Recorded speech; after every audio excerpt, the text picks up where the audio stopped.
If I own options within a portfolio, I want to know what my exposure of those options to the market are at any given time. What is my beta to the underlying asset that I'm trading? In this case, let's call it the S&P 500. We can use options, couldn't we, Oswald? Now, this is Oswald, and Oswald is my options expert. What do you think, Oz? Do you think it's a good idea to talk about delta dollars? You do. You do. Well, he's my option expert. If I could calculate the delta dollars, let's say of 5 different positions I might have in options in different stocks, I could then get an idea of how much risk I have in my portfolio. The first thing we must understand that delta represent equivalent share position. For example, if you own 1 call on Tesla at the money, you own 50 shares of Tesla times the price of Tesla. If Tesla's trading at $700 a share, you own 35,000 delta dollars.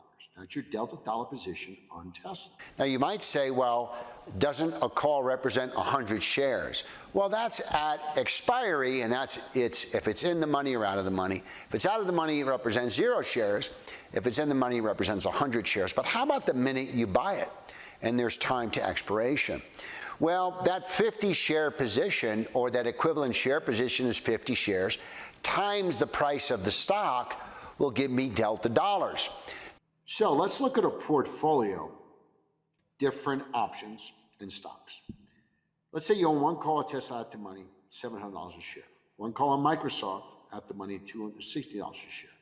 1 call of Exxon out of the money at $56 a share. 2 calls of Apple in the money at $133 a share. 100 shares of Netflix at $500 a share. You would actually have 115,560 delta dollars. Now, why is that important? Now, what I can do with delta dollars is quite simple, Oz. Are you falling asleep? Because this is really important stuff, Oswald. Let's assume your total portfolio value is 100,000, and you have a delta dollar position that's 115,560. You actually would take your delta dollar position, divide it by your portfolio, to come up with how much market exposure you have in your portfolio, which is quite important, especially if the market crashes 20%.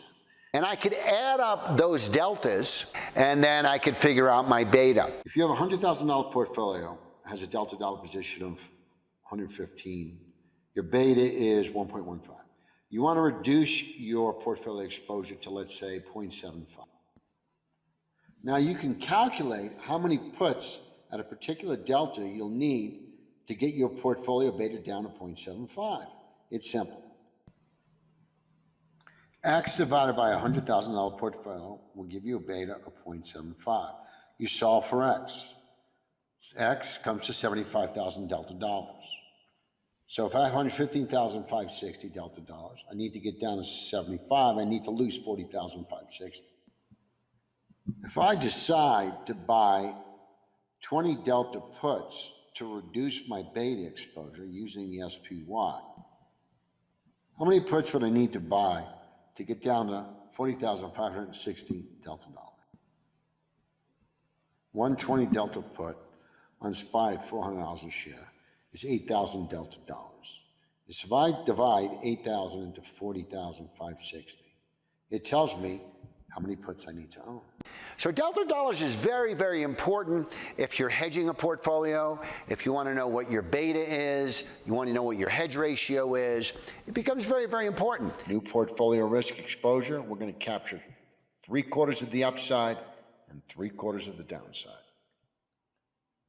Well, actually, no. The beauty about optionality is that optionality is not linear. If you buy a protective put, it is curved. So that means that if you buy a protective put with a 75 beta and the market draws down, your beta continues to go down. Your risk goes down. The market should go up. Your beta goes up. The only financial asset in the financial community that has curvature is optionality. That's why everybody should use options to hedge. Yes, he says yes. I could hear that. Thank you for listening.